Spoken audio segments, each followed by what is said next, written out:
بسم اللہ الرحمن الرحیم۔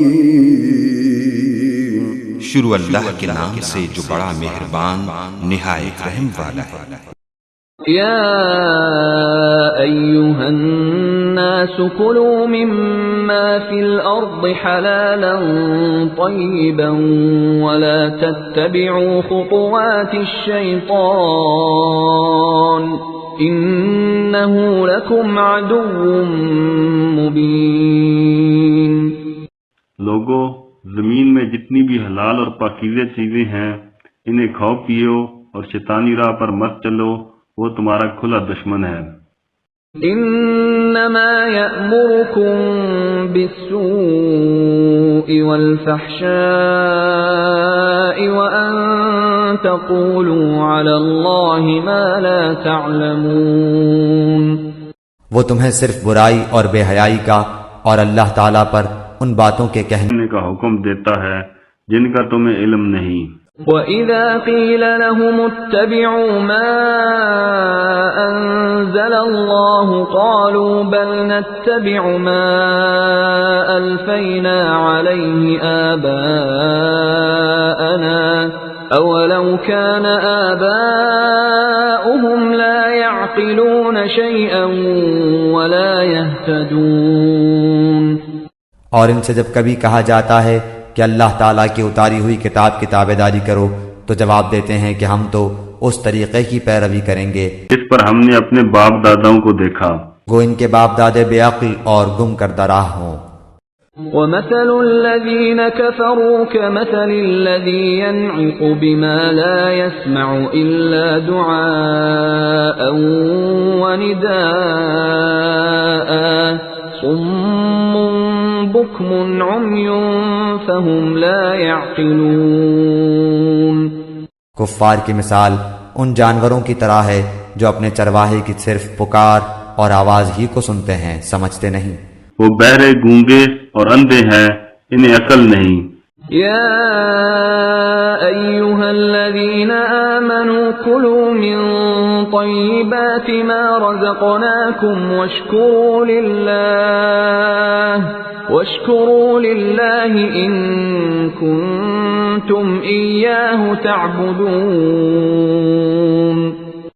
اے ایمان والو، جو پاکیزہ چیزیں ہم نے تمہیں دے رکھی ہیں انہیں کھاؤ پیو اور اللہ تعالیٰ کا شکر ادا کرو اگر تم خاص اسی کی عبادت کرتے ہو۔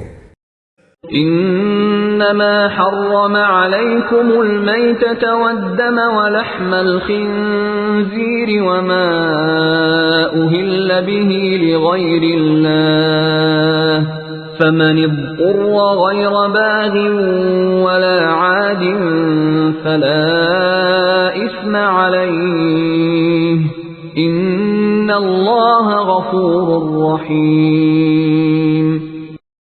تم پر مردہ اور بہا ہوا خون اور سور کا گوشت اور ہر وہ چیز جس پر اللہ کے سوا دوسروں کا نام پکارا گیا ہو حرام ہے، پھر جو مجبور ہو جائے اور وہ حد سے بڑھنے والا اور زیادتی کرنے والا نہ ہو، اس پر ان کے کھانے میں کوئی گناہ نہیں۔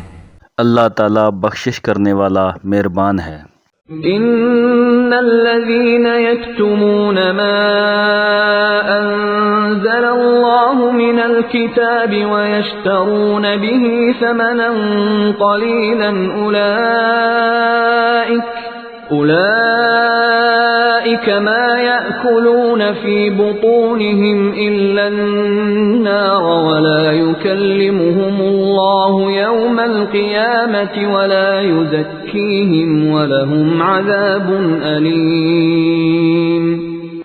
بے شک جو لوگ اللہ تعالیٰ کی اتاری ہوئی کتاب چھپاتے ہیں اور اسے تھوڑی تھوڑی سی قیمت پر بیچتے ہیں، یقین مانو کہ یہ اپنے پیٹ میں آگ بھر رہے ہیں۔ قیامت کے دن اللہ تعالیٰ ان سے یاد بھی نہ کرے گا، نہ انہیں پاک کرے گا، بلکہ ان کے لیے دردناک عذاب ہے۔ اولئک الذین اشتروا الضلالة بالهدى والعذاب بالمغفرة فما اصبرهم على النار۔ یہ وہ لوگ ہیں جنہوں نے گمراہی کو ہدایت کے بدلے اور عذاب کو مغفرت کے بدلے خرید لیا ہے، یہ لوگ آگ کا عذاب کتنا برداشت کرنے والے ہیں۔ ذلك بأن الله نزل الكتاب بالحق وإن الذين اختلفوا في الكتاب لفي شقاق بعيد۔ ان عذابوں کا باعث یہی ہے کہ اللہ تعالیٰ نے سچی کتاب اتاری اور اس کتاب میں اختلاف کرنے والے یقیناً دور کے اخلاف میں ہیں۔